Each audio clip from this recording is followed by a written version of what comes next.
When a barber sees a man with a long tangled beard and unruly hair enter his shop, he agrees to provide him his services for free after the man says he has no money. Little does the barber know that cutting the homeless man's hair would lead him to a shocking truth.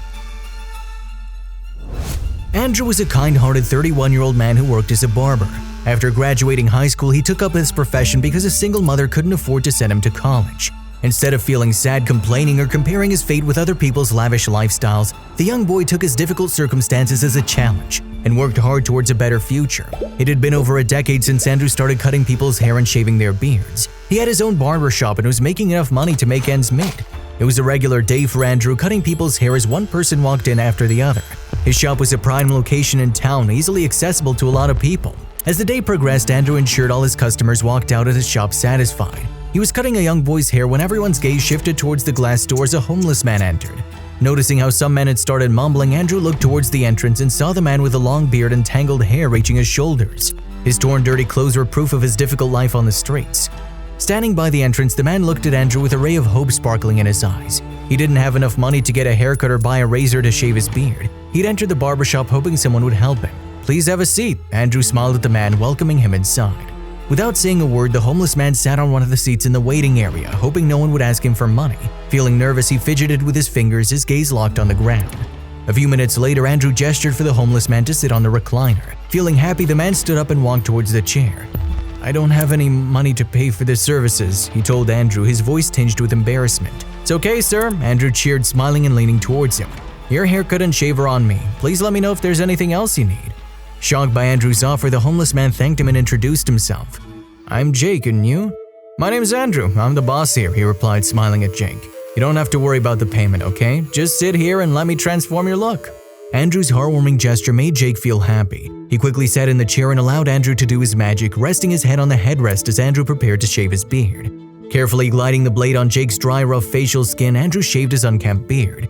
Then he applied a cooling aftershave on Jake's face, allowing him to relax while he grabbed his scissors for the haircut. "Wow, I love the neatness, Andrew." Jake slid his fingers across his cheeks, surprised to see his face without a beard after years. He was happy to see how his little efforts could put a smile on a homeless man's face. He thrived on such moments of selflessness where he could help others however he could. Andrew sprayed water on Jake's greasy, uncombed hair and tamed it before grabbing his magic scissors. Then began trimming the homeless man's hair inch by inch until he spotted an unusual familiar birthmark behind his ear. Andrew stopped moving his scissors and held the man's hair with his fingers, trying to figure out why the scar seemed so familiar.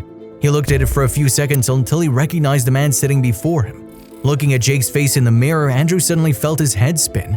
He couldn't believe that Jake was someone so closely related to him. The scar reminded him of his childhood memories, the time when he used to play with his father before he left him and his mother for another woman. Suddenly, Andrew's vision blacked out. Overwhelmed by the shocking realization, he fainted and fell to the ground, grabbing his customers' attention. Everyone inside the shop jumped to help Andrew, trying to bring him back to his senses. A few minutes later, Andrew opened his eyes and saw Jake sitting beside him. His gaze shifted from Jake to the other men in the room, waiting for him to resume working.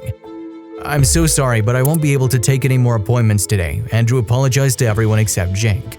While some of his potential customers got angry, others understood his situation and said they'd visit him the following day. Everyone except Jake exited the barber shop, and Andrew decided to talk to him about the scar.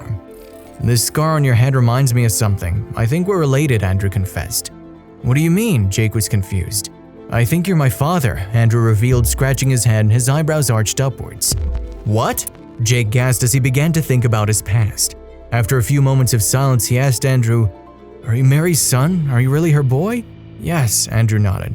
"Is she…" "She's dead, passed a few years after you left us." Feeling guilty about his actions, Jake apologized to his son for everything that happened in the past. "I don't know what to say, Andrew. I know it's difficult for you to forgive me, and I understand your feelings. I'm happy to know that my son is kind-hearted and treats homeless people like me with respect." Instead of blaming his father for leaving him and his mother in the past, Jake hugged him and said, "It's okay, Dad, it's okay. I'm glad fate allowed us to meet. I'm just so happy to have you back in my life." Later that day, Jake told Andrew how he lost his job and ended up on the streets while the young man shared his journey of opening a barbershop. Soon, Jake moved in with his son and was delighted to meet his grandchildren.